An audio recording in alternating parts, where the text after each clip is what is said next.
Halo Sobat Ngomin, apa kabar? Sepertinya ini adalah konten pertamaku di tahun baru ini. Maksudnya konten video yang normal. Aku udah bikin short beberapa, kalau nggak salah udah 3 short aku bikin. Kemudian live juga udah.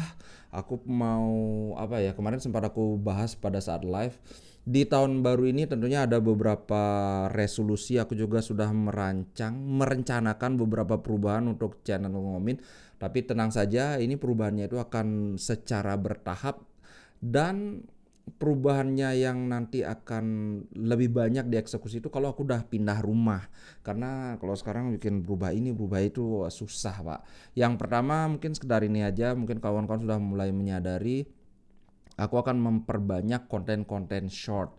Jadi kalau pas misalnya aku lagi nggak bisa rekaman, atau kebetulan aku lihat ada yang menarik di medsos, ada gosip, ada di chat misalnya ada yang wah, aku akan usahakan bikinin shortnya. So walaupun mungkin aku nggak bisa bikin konten kayak video normal kayak gini, aku akan usahakan banget at least aku bisa bikin short. Nah kemudian aku rencanakan juga mulai tahun ini live bacotnya akan aku bikin eh, apa ya, fix ininya, jadwalnya. Jadi you know what to expect gitu. Kalian bisa tahu misalnya oh hari Senin jadwalnya live bacot misalnya, kecuali nanti kalau misalnya aku tentukan hari Rebo terus kemudian ternyata dini harinya ada pertandingan, tentunya kan nggak mungkin numpuk live bacot habis itu live reaction, ini kelenger aku Pak. Nanti aku akan cari, rencananya aku antara 2 atau 3 kali live dalam seminggu. Nanti kita akan diskusikan lah sama ngominer-ngominer, oke? Alright, langsung aja kita bahas soal Inter Milan. Yang pertama, Hakan Calhanoglu kemarin. Bang, gimana itu? Katanya Hakan cedera.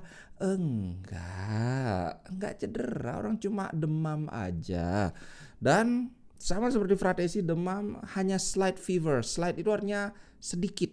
Dan sekarang Hakan Calhanoglu sudah kembali berlatih nih beritanya. Sudah kembali berlatih. So, dalam pertandingan melawan Hellas Verona, Hakan Calhanoglu sudah bisa dipastikan dia akan tampil, apalagi itu kan masih lagi 2 hari kan, sekarang baru tanggal 4, mainnya itu kan tanggal 6 jam berapa ya, jam setengah 9 Wita kalau nggak salah, iya betul, jam setengah 9 ini enak, jadi kawan-kawan tidak usah begadang, tidak usah pasang waker, oke? Nanti ingat kita live reaction seperti biasa. Alright, Hakan Calhanoglu ini keren loh. Dia lagi-lagi menolak tawaran dari Arab Saudi, itu bahkan dia ditawarin gaji 18 juta per musim. Wow, mungkin dia penasaran banget pingin ngerasain Scudetto karena kan ingat nggak dia kasusnya diejekin atau diledekin sama anak-anak Milan. Dia pindah dari Milan ke Inter, tau-tau Milan yang Scudetto. Nah, kalau dia bisa Scudetto di Inter, bukan tidak mungkin nanti ya udah deh aku pindah ke Arab. Kan kita nggak tahu. Tapi aku ngeliat Hakan Calhanoglu ini dia gaya hidup bagus, latihannya rajin, nggak suka neko-neko, minimal kayak Mkhitaryan lah. Sampai umur 33 aku yakin dia tuh masih ada di top level, itu keyakinanku. Nah berikutnya Zielinski. Inter Milan confident itu artinya percaya diri uh, untuk menyelesaikan deal dengan Zielinski, karena Zielinski kawan-kawan udah tahu kan kemarin apa 2 hari yang lalu bahwa Zielinski udah tutup pintu untuk perpanjangan kontrak dengan Napoli. Bahkan ada tawaran dari Arab Saudi itu ditolak oleh Zielinski. Kemudian ada juga dari ini yang kemarin aku bilang Juventus, tuh ada lagi beritanya.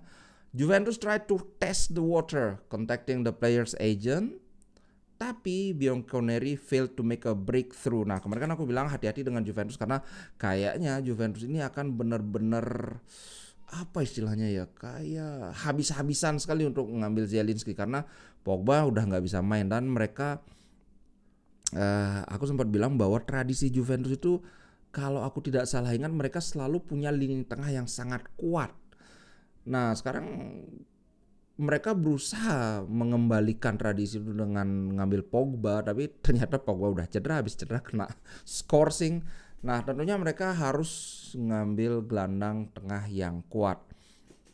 Nah, bahkan menurut La Gazzetta dello Sport nih, mereka percaya bahwa agreement itu sudah terjadi antara Inter dan Zielinski. At least verbal agreement, cuman belum ada hitam di atas putih.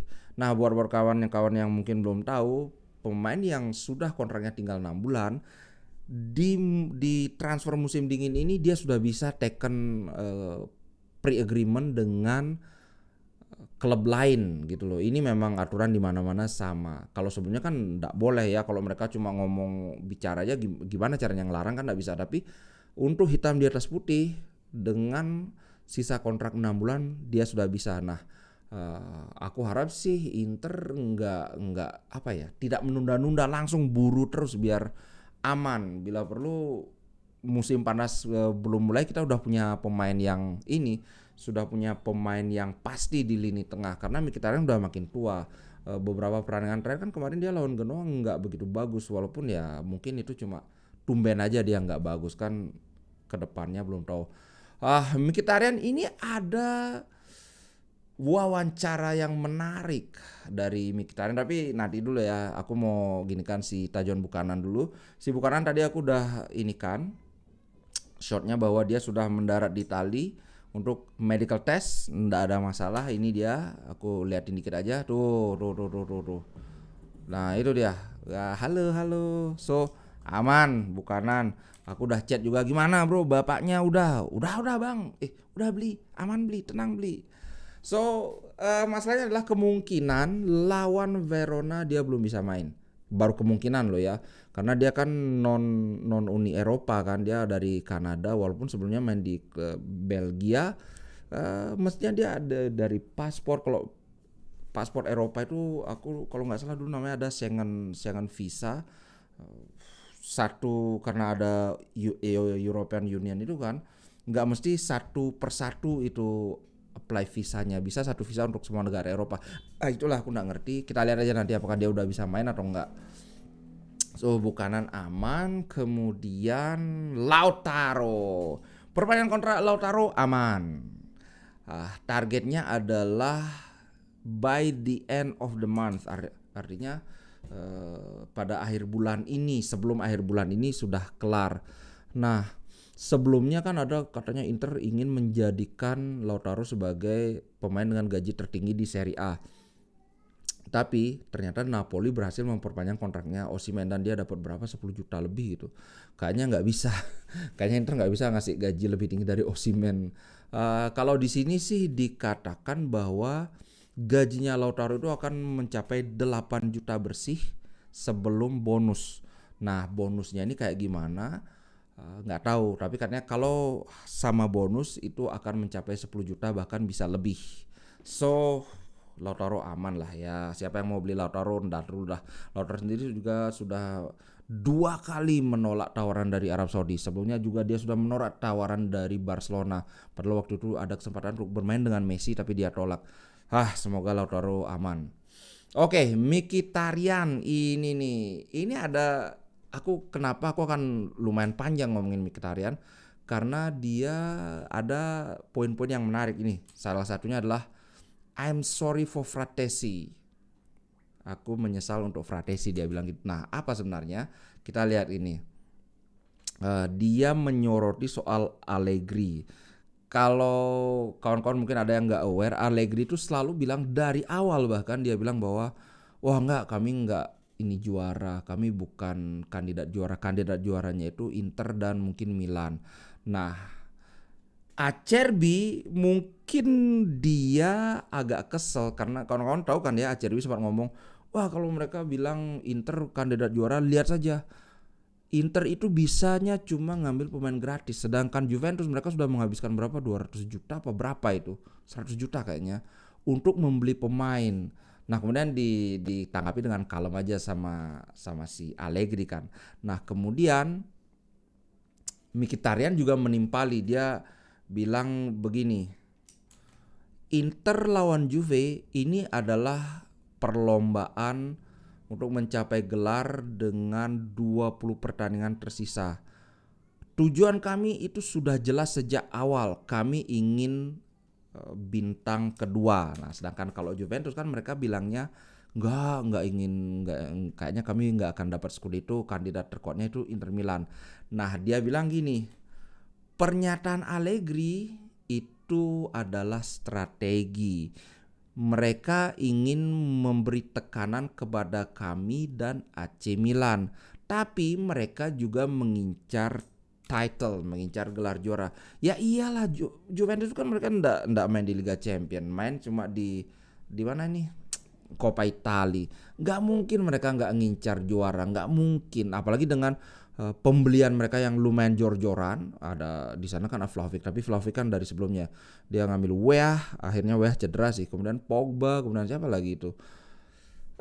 Mustahil dengan aktivitas di market yang seagresif itu mereka tidak mengincar gelar juara. Makanya aku setuju dengan omongnya Mkhitaryan, itu biar kami yang under pressure aja. Tapi sesungguhnya mereka juga ngincar juara. Nah, ada yang bagus lagi, kalimat berikutnya adalah walaupun ada banyak perubahan, walaupun kami mengalami banyak perubahan, tapi saya merasakan iklim positif yang sama di ruang ganti dengan mental juara yang sama. Kekuatan Inter itu ada di fondasi yang solid. Nah, dibandingkan musim lalu kami membuat lompatan yang besar dalam hal kedewasaan. Nah, kemudian sekarang kita bahas yang soal dia mengomentari Fratesi. Kenapa dia bilang aku menyesal untuk Fratesi. Nah, gini, kawan-kawan pasti sudah tahu ya, sekarang ini Fratesi itu statusnya cuma sebagai cadangannya Mkhitaryan dan Nicolo Barella sebagai gelandang box to box. Nah, dia bilang gini, Davide ini sangat kuat. Aku menyesal dia bermainnya sedikit saat ini, tapi dia tahu bahwa kami memiliki satu tujuan bersama. Dia memiliki waktu dan memiliki talenta di sisinya. Dia akan menjadi pilar Inter di masa depan. Nah, ini aku bilang bahwa saat ini memang Mkhitaryan jelas levelnya itu ada di atas Fratesi, apalagi Barella. Tapi nah, dia tuh masih punya waktu. Kenapa maksudnya punya waktu? Karena dia masih muda, masih ada musim depan, 2 musim lagi. Musim depan mungkin Mkhitaryan masih bagus, tapi 2 musim lagi udah nggak mungkin, yakin banget aku. Jadi ini yang bilang dia punya waktu dan dia punya talenta di sisinya. Dan dia juga bilang bahwa Mkhitaryan tidak berniat untuk mengosongkan posisi dia dalam waktu dekat ini. Bahkan dia bilang bahwa begini, saya tiba di Inter di usia 33. Tapi dari awal dan gini dulu dong. Mungkin banyak yang memperkirakan bahwa itu cuma sebagai pemain sekedar pemain rotasi aja, pemain cadangan. Tapi dari hari pertama saya telah membuatnya jadi jelas bahwa saya tidak ingin membuang waktu saya. Saya ingin menjadi seorang protagonis maksudnya tokoh utama. Nah, ini adalah rumah buat saya dan saya happy di sini, saya bahagia. Saya akan bertahan sampai umur 37 dan saya akan melakukan segalanya untuk menjaga kondisi my shape, maksudnya menjaga tubuhnya, menjaga fisiknya. Nah, saya telah bermain untuk beberapa klub besar Eropa dan saya bisa bilang bahwa Inter ada di sana bersama klub-klub elit lainnya. Karena kan sebelumnya Inter ya sempat menurun, tapi dia si Mkhitaryan kan pernah main di Arsenal kan, dia bilang bahwa iya selain di Arsenal di mana? Oh, di Dortmund juga dia pernah. Apalagi dibandingin sama Dortmund jelas lah Inter masuknya elit. Kemudian dia sempat ngomong juga soal final. Ya, aku nggak pernah lagi menonton ini rekaman pertandingan final itu karena itu hanya bikin sakit hati saja. Dan saya tidak beruntung karena 3 minggu sebelum pertandingan final itu saya cedera gitu. Tentang Atletico Madrid ada menarik juga, dia bilang gini, kami ingin menghindari Atletico Madrid. Nah ini ya fair lah, dia bilangnya nggak sombong. Tapi kemudian dia bilang gini, tentu saja mereka juga ingin menghindari kami. Wow, merendah dulu tapi kemudian ya sama. kami ingin menghindari mereka, tapi mereka juga ingin menghindari kami gitu lah. Ini akan menjadi tantangan yang sulit dan indah. Saya memperkirakan akan terjadi pertarungan taktik di lapangan. Nah, ini nggak lengkap ininya, apa namanya, wawancaranya. Ada wawancara yang lebih lengkap lagi di Football Italia ini dia. Nah, ketika ditanya tentang Inzaghi, dia bilang gini, nah saat ini saya memiliki lebih banyak pengalaman dan sehingga saya memiliki persepsi yang berbeda. Saya mulai bekerja bersama Inzaghi pada umur 33 dan ini karena 33 kan udah agak mature ya, udah agak dewasa. Dia bilang kami seperti teman walaupun ya saya tahu kami memiliki peran yang berbeda.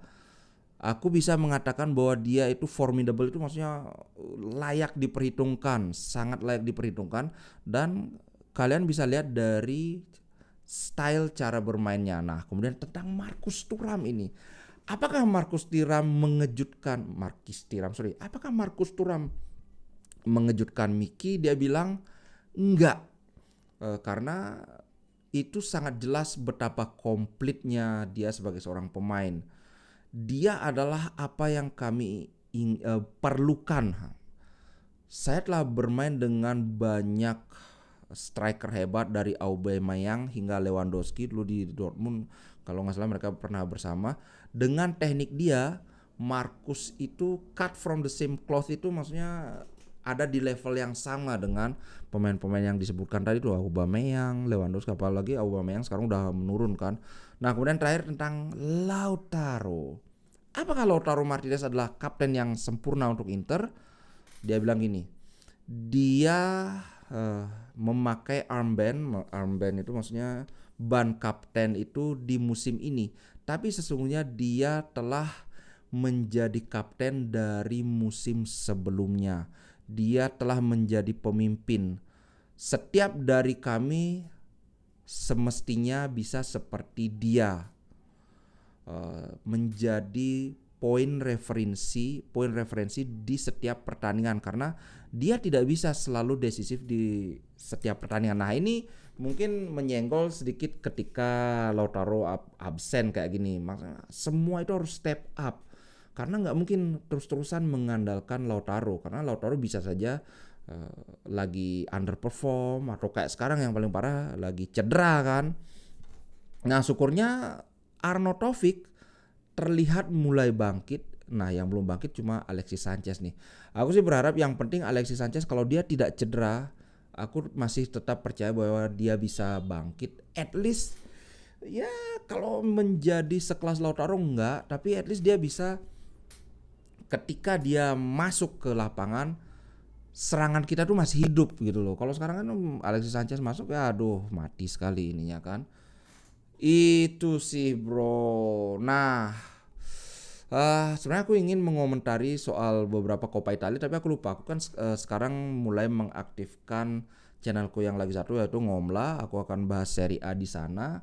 So kalau kawan-kawan mau nonton tentang pembahasan Coppa Italia, nongkrong di channelku yang satu lagi yaitu Ngomla. Oke, itu dulu untuk konten kali ini. Inter akan bertanding masih 2 hari lagi. Sepertinya saat itu aku optimis Di Marco dan Lautaro sudah bisa bermain, walaupun Lautaro kalau Inter sudah bisa menguasai pertandingan, sudah bisa mengunci pertandingan, ya mending lebih baik nggak usah dimainin aja lah biar nggak cedera lagi kan. Dan aku juga tertarik ingin melihat Pavard. Pavard kan selama ini belum, sejak dia cedera ya kan mainnya cuma berapa 5 menit 3 menit, dia belum pernah jadi starter lagi karena tampaknya Inzaghi sangat berhati-hati soalnya cedera lutut bro. Cedera lutut itu takutnya nanti terlalu dipaksakan jadi kambuh. Kalau pemain sih wah aku bisa, ya aku udah seger, paling dia bilang gitu kan.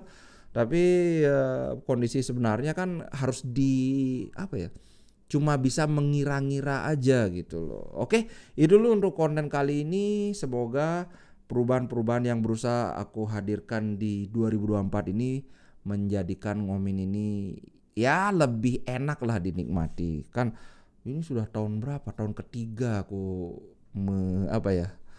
mengasuh mengasuh menjalankan channel Ngomin ini.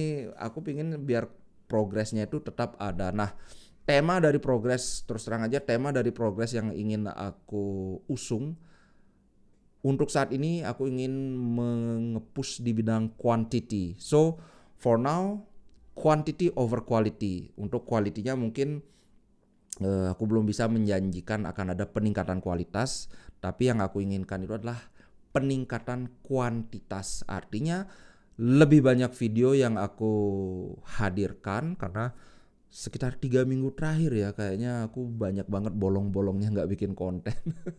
Semoga bisa dimaklumi, buat terutama aku minta maaf buat kawan-kawan member, karena ya basically kawan-kawan itu member bayar tiap bulan tentunya mengharapkan akan selalu ada update-update, tapi udah 3 minggu ini aku agak jarang, maaf banget. Semoga bisa aku perbaiki ya. Oke dulu, ciao guys, sampai jumpa.